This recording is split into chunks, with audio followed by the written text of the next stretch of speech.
திமுக சட்டமன்ற உறுப்பினர் உதயசூரியன் ஒரு படி மேலே சென்று அந்த இளைஞர்களை தகாத வார்த்தைகளால் திட்டி மிரட்டும் தொனியில் பேசுகிறார். உதயசூரியன் இந்த போக்கு கடும் கண்டனத்திற்குரியது. இதுதான் கட்ட பஞ்சாயத்து மாடல் அரசின் உண்மை முகம்.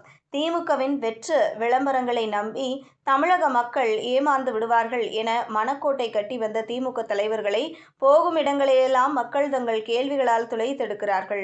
ஆட்சி அமைந்ததும் மக்களுக்கு தேவையான அடிப்படை வசதிகளை செய்து தராத திமுக கட்சிக்கு ஆள் சேர்க்கை ஒரு கேடா என மக்கள் கொந்தளிக்கிறார்கள்.